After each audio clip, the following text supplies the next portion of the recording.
Jordan's 72-win Bulls averaged 105 points per game. The Oklahoma City Thunder average 119 points per game. So we believe that people who are averse to math, because I find that generally speaking, most people, sports fans included, are just math averse. It scares them. You think 15 years from now, when we dive in on legacy stuff, people are going to look at Shai Gilgeous-Alexander, see that he's got better numbers than someone like Kobe, and then say, well, different era, they scored 14 more points a game. The Bulls, when Michael Jordan was winning 72 games and they were averaging 105 points a game, the Bulls were the highest scoring team in the league. Yeah, so it's like 28, 29% for MJ and 26% for SGA. Does that percentage difference feel meaningful to you? I think, yes. Historically, I think 3% is something that if we're going to do math problems, 3% is meaningful. But I don't think that's how people do these things. I really don't. I believe that this era is going to distort how it is that we do some of this stuff, because Michael Jordan's high-flying Bulls were playing for the least effective shots. They were playing for contested twos, and they were playing the game all wrong. And you're blasphemous for saying so. They were just playing in their time. We've talked to Jamal Crawford about this. Like, if Jamal Crawford played now, everybody would want him. And take as many threes as you want, please. Like, we've changed. Look, I know that baseball has made a ton of different changes where everyone's looking for just really unusual advantages, because there are so many places where market inefficiencies have already been explored by all the teams with money. So what you have from, say, the Tampa Bay Rays is they have in Drew Rasmussen somebody who throws 72% first pitch strikes. Just strike zone, strike zone, strike zone. And they've got a bunch of guys who don't strike out. So it's like, just put everything in play. Doesn't have to be a home run. Just stop doing the useless play that everyone else is doing where we strike out and nothing happens. Make the other team do something. So organizationally, they're like, base running. We're going to be great at base running. Not good, not necessarily even fast, just great at base running.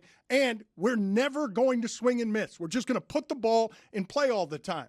The Marlins just had an article written about what they're going to do because they've gotten the Rays guys. Organizationally, they're looking for all of these places where they can play the game differently than everyone else is playing it. But now everybody's playing 53s a game in basketball. The whole sport is basically that the Knicks can beat anyone 4 out of 7 games if that's the time that they decide to make their threes.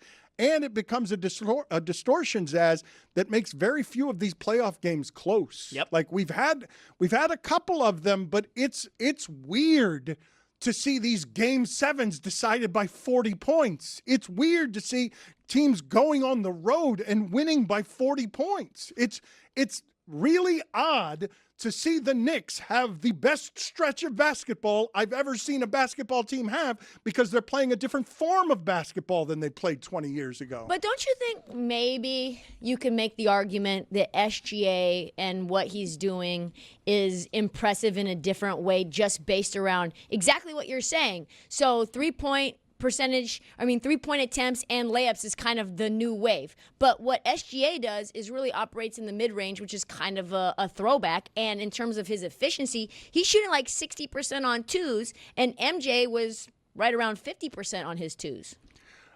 I think that people are going to knock SGA not because numerics, not just because of numbers and time. They're going to knock him because of the flopping and the Oscar awards and the getting 12 free throws a game and averaging.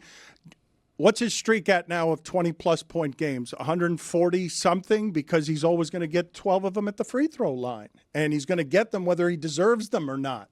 He's going to get them because he's the one handling the ball all the time and flopping around out there. I do believe they will discount him that way, but he's won 2 MVPs. And it's really hard to make the argument for him individually over Jokic, I believe.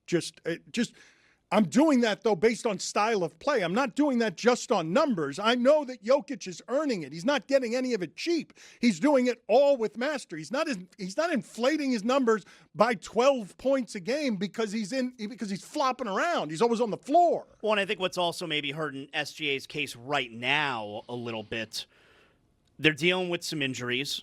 Jalen Williams out, A.J. Mitchell out, and Holmgren, who's afraid of Wembanyama. I mean, that he is playing scared out there. And SGA is having a problem offensively. Like, they're throwing doubles at him. He can't do anything about it. They're mixing up their defenders. I think he saw 8 different defenders in Game 4. And of his 15 field goal attempts, 14 of them were contested last game. So, like, the defense is now able to really hone in on SGA because of that lack of support around him right now. And he's been struggling.